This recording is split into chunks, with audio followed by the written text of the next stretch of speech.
वज़ीर अफ़ज़ाइश मवेशियान तलसानी श्रीवास यादव ने कहा कि गोलकुंडा बोनाल त्योहारों के इनेकाद के लिए 10 लाख की मंजूरी दी गई है।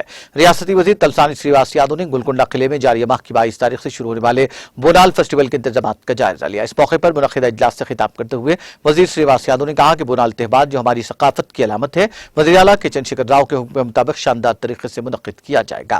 उन्होंने कहा कि गोलकुंडा बोनाल की एक ख़ुसूसियत है जिसमें न सिर्फ मकामी बल्कि दीगर ममालिक से भी भक्त शिरकत करते हैं। उन्होंने कहा कि मुत्तहिदा रियासत में बोनाल त्यौहार को बराए नाम मुनक़िद होते थे।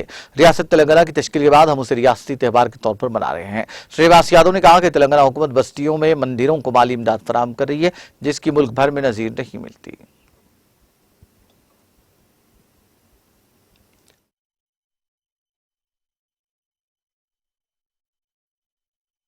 ఈ రోజు హిందువులు ముస్లింలు క్రిస్టియన్లు అందరూ కూడా ఇది గొప్ప పండుగ.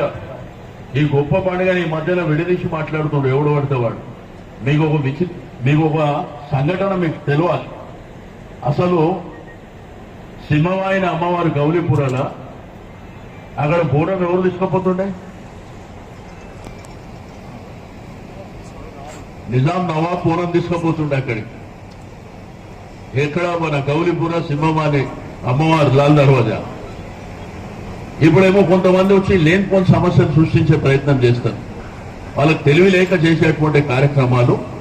కాబట్టి పండుగ అనేది అందరూ ఉంటేనే పండుగ, అంతేగాని కొంతమందితో పండుగ ఉండదు కదా. అందరూ సంతోషంగా ఒకరొకరు సహకారం తీసుకొని మన పండుగలు గొప్పగా జరగాలి.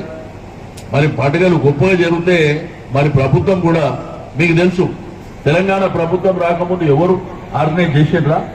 ఎవరైనా ఆపద ఉంటే గానీ ఎవరికన్నా ఇబ్బందులుండి ఫైనాన్షియల్ ఇబ్బందులుండి ఎవరన్నా మాట్లాడగలిగిండ్రా? ఎవరు మాట్లాడలే. ఈ గోల్కొండ దేవాలయానికి జగదాంబిక అమ్మవారికి ఒక 50,000 ఇవ్వమంటే ఎవరు ఇయ్యలే. మనం ఆల్రెడీ 10 లక్షల రూపాయలు ప్రతి సంవత్సరం ఇస్తున్నాం. ఇంకా మిగిలిన ఏర్పాట్లు కూడా బ్రహ్మాండంగా చేస్తున్నాం. కాబట్టి దేవుణ్ణి నమ్ముకున్నటువంటి భక్తులతో పాటు కులవృత్తులు చేసుకునే వాళ్ళు కూడా దేవుణ్ణి నమ్ముకొని ఉంటారు మొదటి నుంచి. వాళ్ళని కూడా